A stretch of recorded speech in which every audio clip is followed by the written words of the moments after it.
Ladies and gentlemen, welcome back to the IFAMA 2020 Goes Digital series. On this show, we have various guests. I'm very happy with my Dutch guest, Wim van den Doel. He is the Dean of 3 universities, of Leiden University, Erasmus University, Rotterdam, and Delft University. Wim, we're very happy to have you on this show. But tell us, what does it mean and what does the job stand for? You're a dean of 3 universities. Usually they compete, and I guess these 3 universities compete as well. So how come you're the dean of 3 universities and still there aren't any scratches in your face? How come? What does the job stand for? Well, thank you very much for having me on your show. Well, I'm not the president of the 3 combined universities. So this is a job, a deanship, which is meant to combine the strength of 3 universities, which are very close to each other in a geographical sense, but also are very complementary. So the Technical University of Delft is a university of technology. So engineers are trained there. University of Leiden is a very old university, which has all the disciplines without engineering, but also without economics.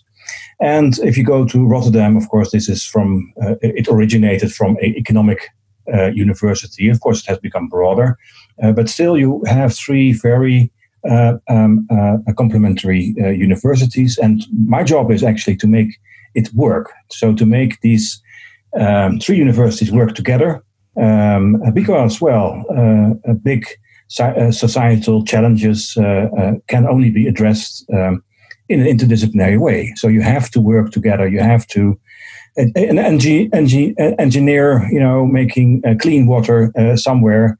He can be helped by anthropologists telling him about the local customs, so that your technology is also taken up by the local population. Well, this is one of the examples, but there are many, many other examples where interdisciplinary research and education is vital. So it works because they're different. They could have been one university. In the end, you could merge them. In the end, you could merge them, but then perhaps you become too big, because then you talk about 85,000 students. So that's a very large university. I think it works very well like this. They don't compete because they are complementary. Of course, we do compete in the Netherlands and worldwide. All universities compete, and that's in a way a good thing, because competition makes you strong. But I think we also have a very large tradition in the Netherlands, at least, to work together. And so we have a kind of balanced system in which competition is balanced by collaboration. And researchers, even in Leiden, Delft, or Rotterdam, if they think a colleague in Wageningen or a colleague in Groningen or a colleague in San Diego is much more interesting or much more important for me, of course, they will work together with people in those places. Okay.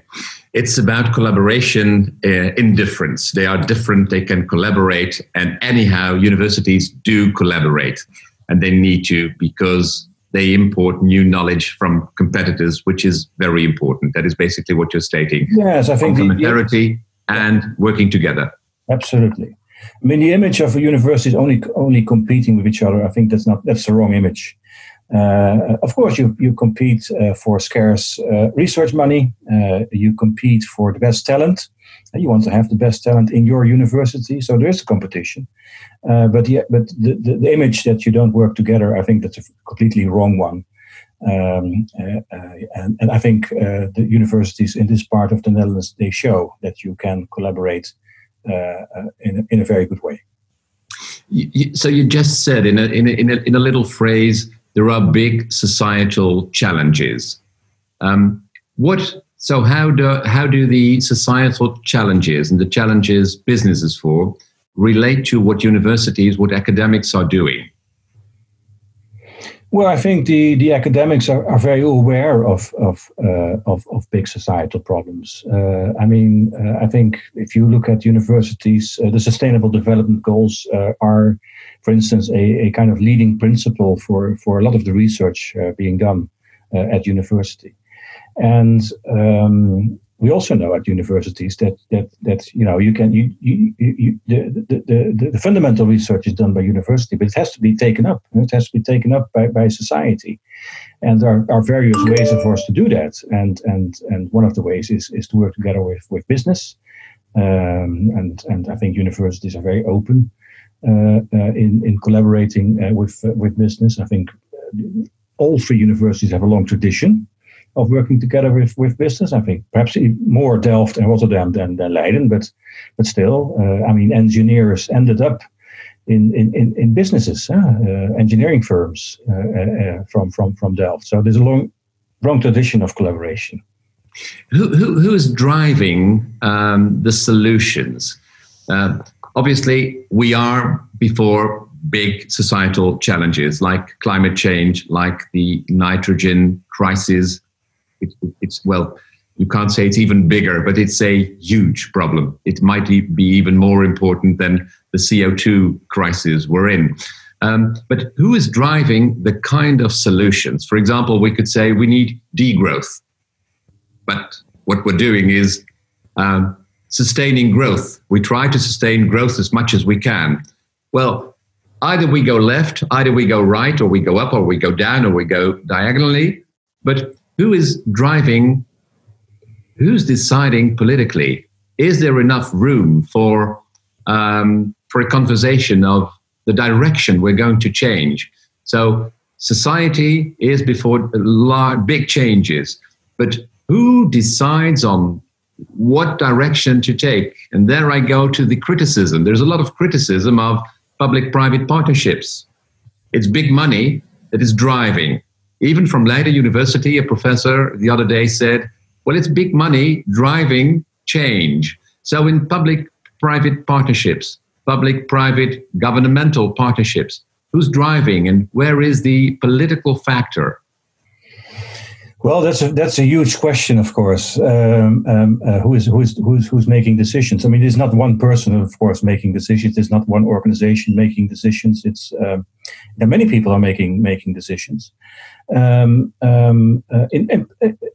public-private partnerships, you always have to be clear that the university is a safe haven for fundamental research. And if a company doesn't accept that, there won't be a public-private partnership. That's very simple. So I'm not so afraid of this the big money from companies actually driving universities' agendas. As long as university, of course, still keeps to itself, keeps to its own mission. Could that be the role of academia, to be indeed this free haven, this free space, this agora of discussion for discussion? Yes, I think so. If you look at universities, they're very old institutions, huh? So they exist for. Leiden University exists for more than 400 years, and it's only half of the age of the University of Bologna. Huh? So these are very old institutions, and they only manage to get this to that age to keep to its own mission, their own mission. And their own mission is education, and their own mission is doing fundamental research and with academic freedom. And this what the universities should continue to do. Of course, this only can work if there is enough funding for this independent role. I think this is under pressure in various countries. But I think it's under pressure in a way that we're already discussing it. Huh? So what is the balance between curiosity-driven research and more policy-guided research? So I'm not that pessimistic, actually, about the position of universities and the role they can play. You just said policy-driven research. Could there also be policy-guided? Policy-driven, so could there be research that drives policy, that leads to a discussion? These are the facts, and there are various opportunities and choices to make. Could academia articulate the choices that can be made? Well, I think academia should. articulate the choices which, and I think we're trying to do that. I think we can do better. I mean, the relationship between policy and science. I mean, it's we all know that it is important to have evidence-based policies, but I think we can do better to present the science evidence for policy. Okay, I like that. I was trained as a philosopher. I think we're talking about trust here. Trust there is distrust. So how to regain trust? We can do better. What can be done better in that respect? Well, I think we can do better. I think we should more engage in a dialogue with policymakers. Sometimes we have only one way communication. So academia really presents the evidence. We send it out, and then we wait what happens. And then, of course, politics is a different world, and not everything is taken up by politicians. And then academia is a little bit disappointed, perhaps stops sending advice as well. But this is a little bit simplified, of course, a version of reality. But I do believe that a continuous dialogue between universities, between academia and policymakers and politicians can be intensified. So can I sum this up by saying academia might be the guardians of might take us out of the madness of daily polarized politics and be the guardians of a more democratic society? Well, yes, why not? Based on facts. Yes, based on facts. Why not? I think universities have played that role before, and why shouldn't they continue to play that role? Okay. Yes. Well, that's great. I like that. And I'm sure Ray Goldberg, the founder of IFAMA, will like this as well, because that was his idea. And he's very critical of what IFAMA became, and he wants this back, especially this element.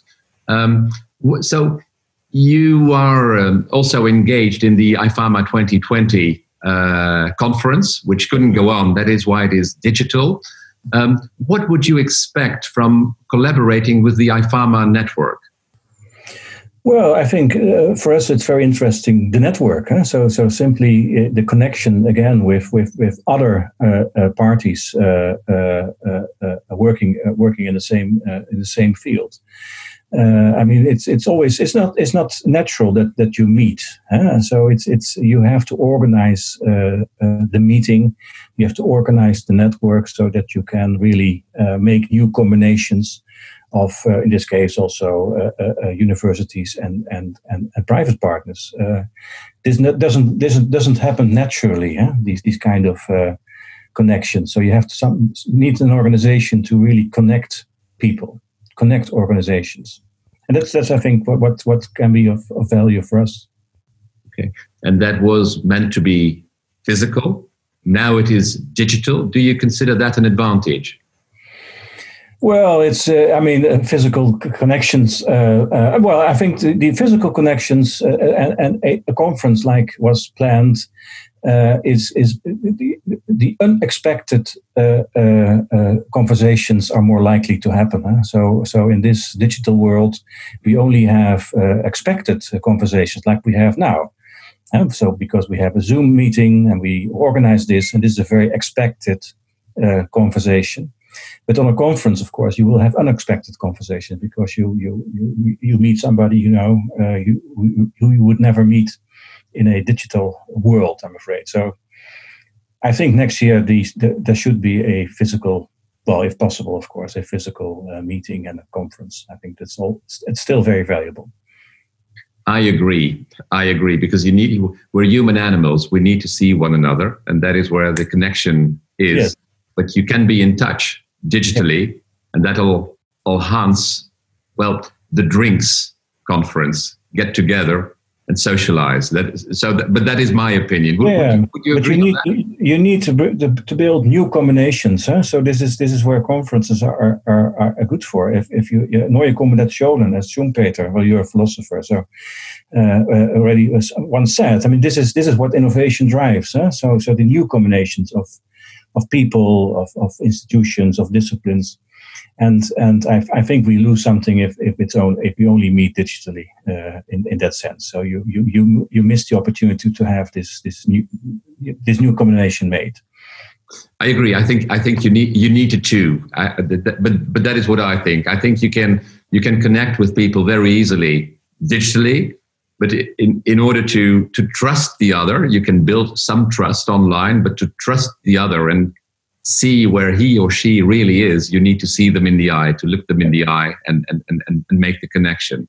Okay, so you already gave an answer, but I want it well articulated. When do you consider the collaboration with IFAMA 2020 successful? Well, I think when new combinations emerge. So if we through IFAMA can have our Center for Sustainability, which is working also in the green sector, so to say, if it can link up with new exciting partners and create new partnerships, I think that's already a success. And you never know what these partnerships will result in. I mean, this is about from our side research. There's no guarantee of success. But new partnerships are always very welcome. Okay, they happen by accident, but is there one you would really like to happen? No, that's not up to me, I think. I mean, this is about the researchers. I'm also a kind of platform myself, in one-person platform to bring people together. I think that this is my role. So if the researchers, in this case, of the Center of Sustainability are happy with a partnership, I'm also happy. Okay. Now, Wim, you are a historian, and we are at the present times are really special. They are historical, probably. COVID-19 has turned the world upside down.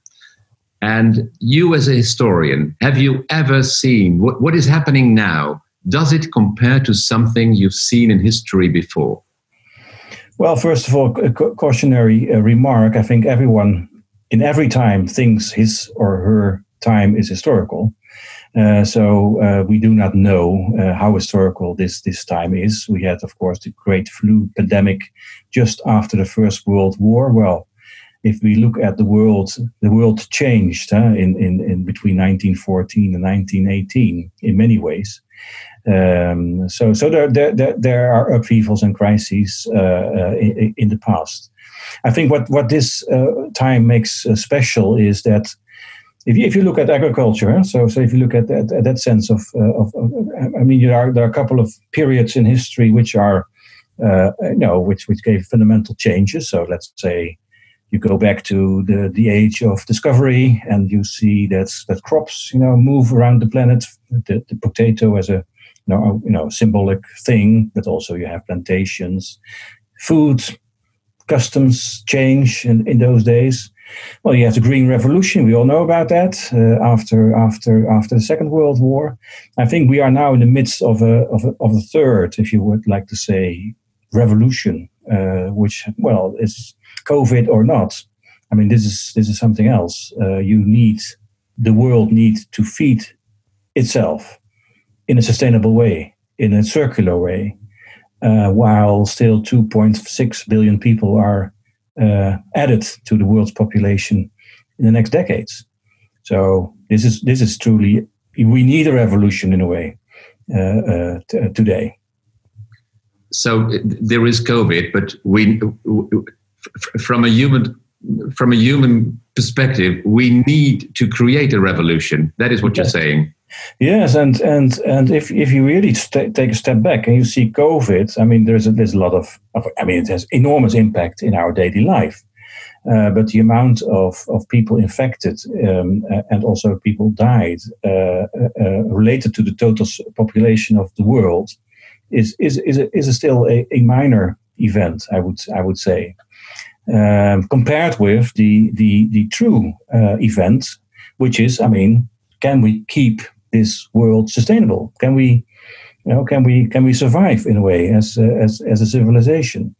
Can we keep our biodiversity, which is under pressure? And can we feed, let's say, this extra 2.6 billion people, which will be added to the world population? So we need a revolution. We need a revolution in our way of living, a way of producing, a way how we organize our economy. So this is really the big story, I think. Okay, I think I would agree on that. Wim, thank you very much for this interview. My pleasure. Please be back next time on our show. Bye.